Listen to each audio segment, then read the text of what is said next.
Salut și bine ați venit pe Criris, totul despre camioane și nebuniile șoferilor.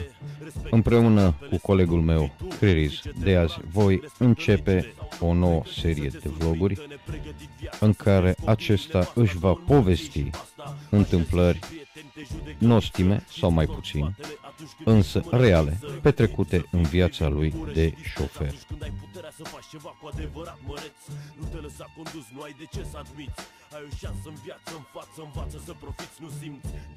Salut și bine ați venit pe Criris, totul despre camioane și nebuniile șoferilor. Astăzi, povești adevărate din viața mea de șofer, Criris, partea 2. V-am mărturisit că primul meu job ales ca șofer a fost un depanaj, în remorcare.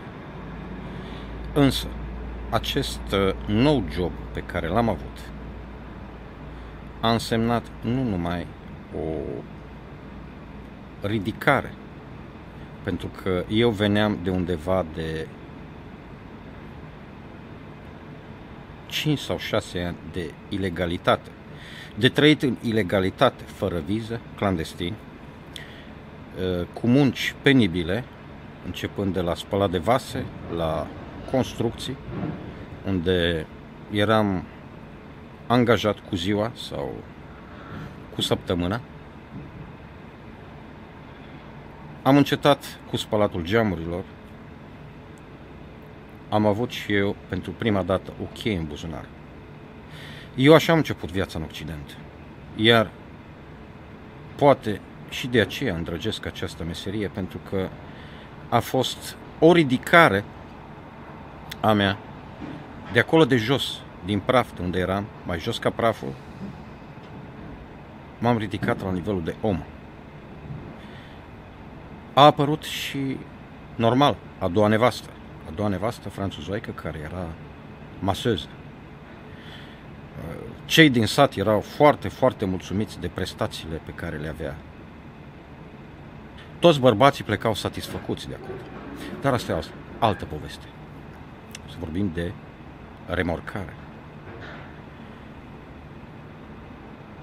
Acest job mi-a plăcut foarte mult pentru că aveam multe de învățat. Aveam oameni de treabă, oameni cu experiență, care știau să ajungă în stradă și să repare o mașină, să dea un diagnostic la o mașină. A trebuit să învăț toate aceste lucruri. Foarte murdar, salopete, ridicat de mașini, urcat în mașini. Era ceva atirant pentru mine. Întotdeauna mi-au plăcut joburile în care există acțiune, deci nu monotonie, nu birouri, nu, eu am fost un om de acțiune toată viața. Ajung murdar la Casino Rul pe Promenade des Anglais. Noapte. Clienta nu pornește mașina. Nu pornește. Mă uit. N-am știut să citesc diagnosticul. Nu se poate, o îmbarchez și vedeți mâine la garaj, doamnă. Mecanicul mi-a râs în nas a doua zi dimineață. Era o eroare pentru că nu cunoștea cheia. Pur și simplu, cheia i s-a desfăcut, i-a căzut chipul. Mașina nu mai porne. Ajungeam la tot felul de accidente. Noi nu lucram pe autostradă, lucram doar pe naționale, deci firma noastră nu era acreditată să lucreze pe autostradă. În Franța, pentru autostradă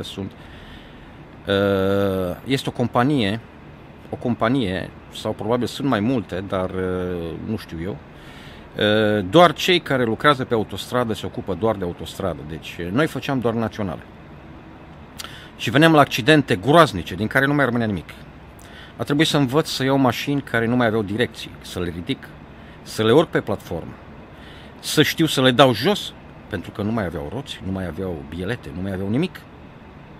Toate acestea m-au antrenat, m-au făcut să-mi deschid un anumit orizont. Lucram la apel, făceam serviciu de permanență, lucram serviciul meu normal. Când am început să învăț cât de cât din tainele meseriei, ca orice începător, m-am gândit să găsesc ceva mai bun. Toți vrem ceva mai bun, tot timpul. și am schimbat firma. Am găsit o firmă avea sediu pe Rut Național 202, ABDC, avea ceva niște litere din astea așa complicat. Era o firmă mult mai mare și aici am avut perspectiva să încep o altfel de meserie și să încep să transport și mașini. Deci împort voituri. Este o altă meserie, tot de șofer ține, dar bine, un alt capitol, o să spun. Deci ei se ocupau și de depanaj și de remorcare, dar aveau și port voituri. Aici am învățat pentru prima dată, pe un camion, aveam un port voituri 5. Deci încărcam 5 mașini pe camion, puteam să încarc 5 mașini pe camion și mi se pare una în furcă în spate. Un alt fel de job. Am învățat să le așez, să le urc pe camion în funcție de dimensiuni, să cobor planurile, să le asigur, să nu uit frâna de mână, pentru că altfel pleacă. Și să conduc. Am început să conduc tot sudul Franței, deserveam acele centre de Europcar, deci noi făceam aprovizionarea cu mașini pentru Europcar. Am avut plăcerea să conduc tot felul de mașini frumoase, noi, sport. Era o meserie care îmi plăcea. Pe lângă asta făceam și depanaj. În depanaj,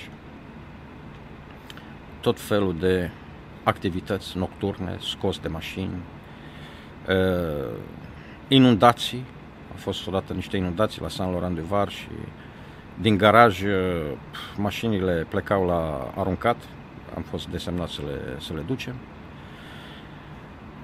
Deci, cele mai drastice erau acele unde erau motociclete. Deci, transportul de motociclete, scutere, necesită niște abilități.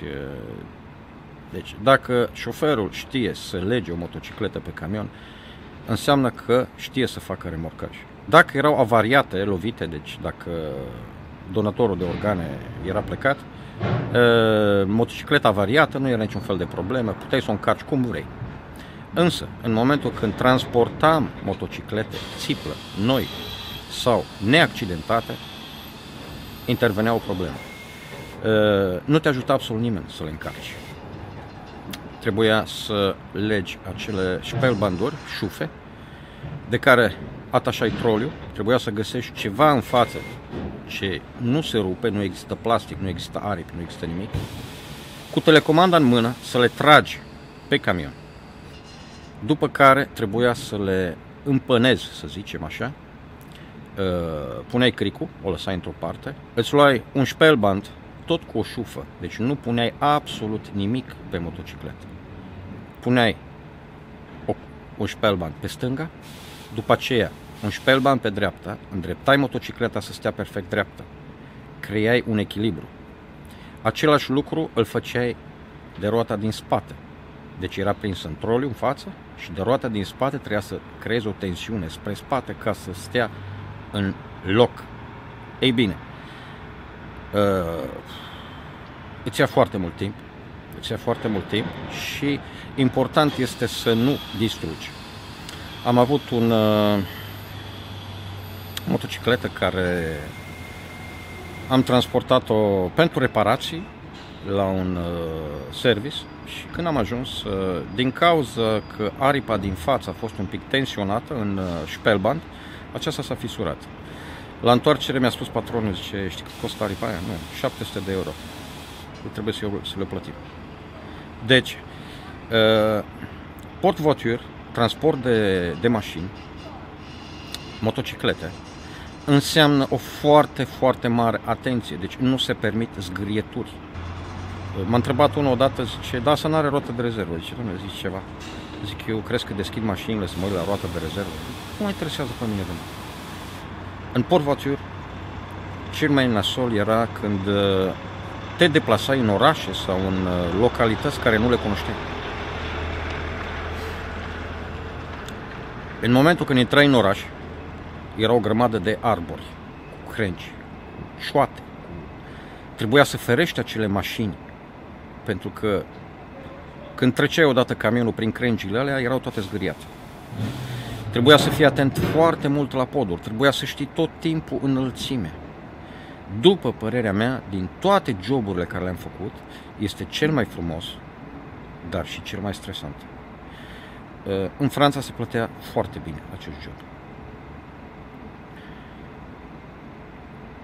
Am avut și o întâmplare nefericită, o să spunem, singură, cauzată datorită acestui job.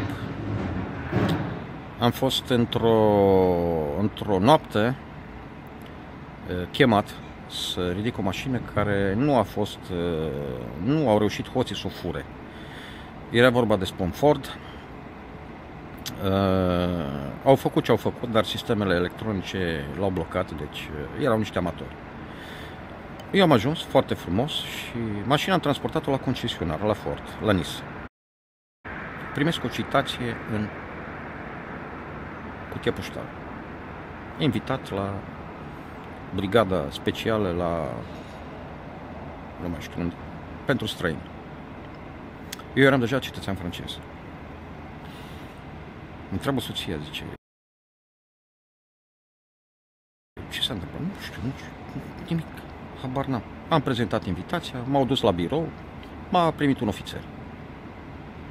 Bună ziua, Cristian Rizescu, da.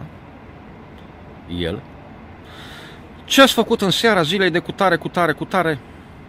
Deci, ce sunt nebun. Mă întrebați pe mine ce am făcut acum 5-6 ani în urmă. Eu știu ce am făcut.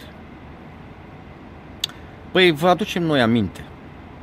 E vorba de un Ford. Am stat și m-am gândit. Zic, o întreb pe soție, era cu mine. Zic, ai, știu cu mine, ce mă ajungi pe mine, că nu mi-aduc aminte de nimic, zic. Zice, dar tu lucrai în depanaj atunci. Bam, și mi-a picat fisa. Deci fusesem la câteva intervenții pe noapte și mi-am adus aminte de aceasta, că era singular, era pe un deal. N-am mai ținut minte strada.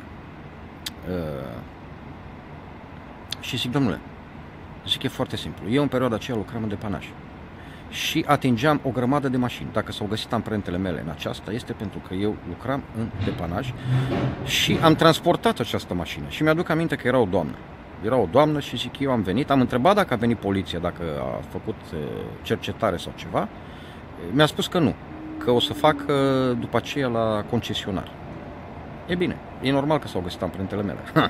Dacă eu am ridicat-o, am transportat-o, deci n-am folosit mănuși în interior, deci îmi scoteam mănușile când lucram în interior, nu îi murdăream mașina omului. Zice, ok, asta înțelegem, dar mai este o problemă. Dumneavoastră figurați la noi cu 2 identități. Eu știam, odată ce eram cetățean francez, toate problemele, să spunem, din trecut erau anulate. Zice, sunteți aici, a trecut ca... Mi-am uitat și numele, sincer, îmi uitasem numele. Deci fusesem prins fără documente și pentru că nu puteam să justific identitatea, am dat o informație greșită poliției franceze, în care am spus că sunt cetățean moldovean și domiciliez pe strada Mihai Eminescu 28 din Chișinău. Știam că autoritățile din Chișinău deci nu confirmă identitatea persoanelor și nu dau relații și am fost eliberat. Când ei au făcut această cercetare, deci au găsit 2 persoane, m-au găsit pe mine Cristian Rizescu și celălalt nume, nu mai țiu minte ce nume mi-am dat, pe aceleași amprente. Deci eram cercetat, tipul mi-a spus că tu ești cercetat de vreo 6 ani, ești dat în urmărire generală, zice... Erai pus cu borta pe jos, oriunde te prindeam, te legitimam. Da, zic, nici nu știu. Zic, eu sunt un om normal, zic, muncesc, sunt șofer, sunt... Deci, asta a fost poate singura mea surpriză neplăcută din depanaj. Poveștile din depanaj nu s-au terminat, poveștile mele de șofer continuă. Vă îmbrățișez, scrieți-mi părerile voastre, spuneți-mi dacă vreți să continui acest vlog. Vă îmbrățișez, țineți aproape, O seară bună, o zi bună, să fiți iubiți. Ciao! Când toate nu merg sau merg prost, fără cuvinte, învață să mergi cu pași mari înainte. Respectă-ți aproapele sau nu, fii tu, nu fi ce te vor alții, respectă legile sau nu. Pregătit să te surprindă nepregătit viața, să-ți pierzi copiii, nevasta, două în morții și pasta. Așa zi și prieteni te judecă în lipsă și-ți întorc spatele atunci când ești cu mâna întinsă. Pregătit să fii privit cu ură și dispreț atunci când ai puterea să faci ceva cu adevărat măreț. Nu te lăsa condus, nu ai de ce să admiți. Ai o șansă în viață, în față, învață să profiți. Nu simți, durere nu simți.